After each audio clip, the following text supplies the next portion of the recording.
I can't believe they hid this change so far down. Like we wouldn't notice. So we've been waiting for this for a while now. There's been a lot of rumors what's coming in this new season. There's been talk about I have no faith in Ottr, by the way. Thank you.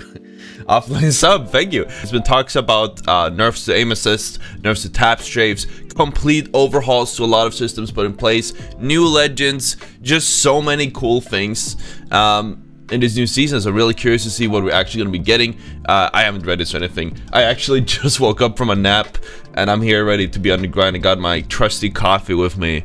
So the trailer, we already seen the trailer. If you guys want to see my reaction to the trailer and all that stuff, it's available here. Okay, so let's read here. We got Maggie.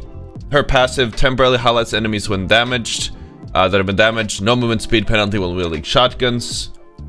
Riot Drill fires the drill that touches it. So they got the control mode. There's a whole blog on it there. It's an anniversary, this new stuff. There's a lot of free stuff. I don't care. I want to see the meaty bits. Give me numbers.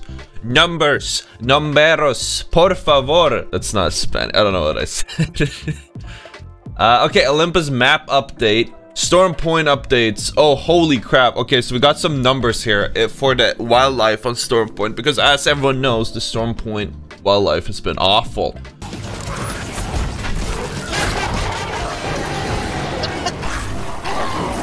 Oh my god, oh no! Prowler damage reduced. So Prowler damage has been reduced from 30 to 20. They reduced the knockback force. Cool. They increased the reward from 90 to 150 or 250. So that's actually good, because you used to do the Prowler crafting roads to develop evenly for all squad mates nearby at a time of clearing the nest. All players, regardless of squad in area, get a share of the 250. Okay, that's interesting. But yeah, like I said, I've always felt like the amount of crafting materials was never really worth it. Like you basically expose yourself with a whole server and you just get 90 measly crafting mats for doing so. It takes like 2 minutes to do. You can find the stuff you want to craft in that time. Overhauled wildlife targeting walls to use damage as a primary factor. Nice. Introduce a targeting cap for Prowlers. You can only get 3 Prowlers a player. That's good. Pablo's thanking you. Prowlers then spawns are disabled when there are 2 teams inside the same nest. Except for the massive nest, okay. Prowlers are now neutral outside the ring unless engaged. Prowler dens are now disabled outside the ring if the cap is passive. The camp. Wandering Prowlers in the small wildlife nest have been reduced from 3 to 2. Okay. Some tweaks, slight increase height. So also buffed the loot a little bit, so that's cool. They changed the drop shift pathing. They've done this previously. Oh, that's actually so good. Look how this is 400 dropship simulations before and after the charge. That's actually a massive. Look at how big of a difference that is. I like that. That's good. This looks a lot less random. Ranked update. Let's go. Yeah, I love ranked updates. Let's see what we got. We got max kill RP has been changed from 175 to 125. This tuning is punishing the teams that undervalue placements, bumping up placement because people die so fast, so it makes sense. Patch notes. Here we go. Here's the actual patch note. I don't does this not count as patch notes? I guess not. Legends balance. Crypto. Drone view HUD and overqueue while changes adding game state, minimap kill fit team status and ping information to the HUD. Oh, look at that. That's pretty cool. Like that. Repurpose the drone HUD, crypto's health shield presentation to display the health of the drone itself. Nice. Oh, that's there, I guess. Oh, was it there? Yeah. Survey markers are now displayed in world while piloting the drone. Yeah, that's a good idea. I can't dumb it, wouldn't. They increased the new link detection FOV from 160 to 240 degrees. That's actually a massive change. And it's disabled when... Okay, whatever. Okay, so this is the big one. The deployed for the drone has received a rework. Pressing the tactical button causes Crypto to send a drone flying in a straight line in the direction of Crypto's view for a few seconds. We saw the leak on this. It's not a... It doesn't fly in a straight line. It practically just appears where you're clicking. It's super fast. If thrown to a wall, the drone will hit the wall and reorient itself so it's facing away from the wall. That's kind of huge. I can see a lot of outplays with that. Crypto no longer immediately accesses drone view. So basically, I can already see, like, if you're running and you want to, like... If you're running and you put like a drone down to scout, you just look at a wall and you go go up there and look down and the drone be like, I bet. And you can just continue running, no problem. Pressing and holding tactical button would launch the drone forward the same way, but then Crypto immediately accesses drone view. Call. Drone health, less HP. HUD marker for drone has been tweaked to increase visibility. That's cool, that's cool. So nothing about ults. But we saw this in a leak. I'll be releasing a crypto guide for the new crypto like in 1 or 2 days. And I'll be going through more exactly what you can do with this. But this is understating just how powerful he's going to be in a new patch. Caustic. This is a really big nerf and people are up in arms about it. The traps are destroyable after detonation. They have 150 HP. When detonated, they will expire a little bit faster at 11 seconds. And the gas lingers for 2 seconds after the barrel just, goes boom boom or expires. And personally, I like that. I think that's a good thing. I think has been very oppressive for a long time. It's like there hasn't really been any counterplay. Like if you play Caustic, you can just shoot barrels. You put the barrels down, you shoot them, and then nobody can push you, and there's no punishment for playing the way you do. So I'm actually a very big fan of that change. Curious to hear what you guys think, but I'm standing by that. I think that's a good change. It was way too aggressive, especially in like the higher levels of ranked.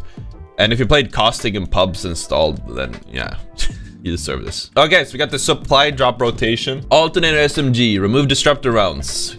And they moved it to the ground.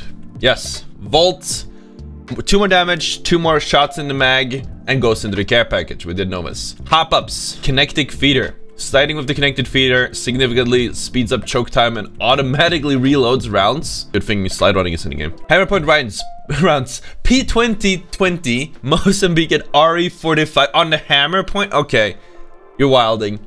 They're completely lost the plot. P20 plus 50% unshielded damage. Mozambique 35, RE45 35%. I'm seeing a lot of really fun challenges for next season, chat. This is gonna be crazy. It's gonna be some crazy challenges. Shatter caps. Both Bokek and 3030 passively has shatter caps for hip fire. If you ADS your precision shot, so you can't toggle them off. They got nerfed a little bit. I personally didn't even think shatter caps were that good. So I don't feel like that was that. I don't even want them. I wish you could just completely turn them off. Fire on both of those weapons are already really good. Triple take. Removing projectile growth from bullets. I do not know what that is. Damage reduced from 23 to 21 per bullet. That's good. I assume, okay, so I guess projectile growth means that the bullets get bigger the farther you shoot. Bit of a strange phrasing there. Oh, flatline. Damage reduced from 18 to 9, from 19 to 18 per bullet. Rampage, hotfix. Damage reduced from 20 to 26. Damage, reduced number of shots during real states from 30 to 34. Okay, sure. They changed the golden rotation. That's cool. Weapons in crafting. VK47 flatline and longbow are now craftable for 30 mats. They cannot be found on the ground, and they come with no attachments and 2 boxes of ammo. Okay, that clarifies a lot. So personally, I think that that's interesting. I think this will change a lot for like edge teams. It adds a lot of consistency. I mean, flatline is a super consistent gun. People were asking me about this, and I was wondering if it was going to be golden or no attachments. And as it seems, there's no attachments, so I'm okay with that completely. They're probably going to keep tweaking this.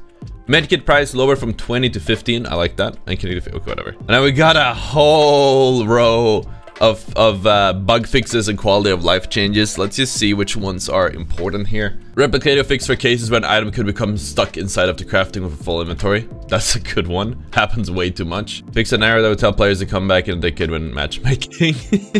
Fix for cases where pay. So this one counts as a bug. Okay, so I think you're gonna be hiding a lot of things in the bugs, so we will see.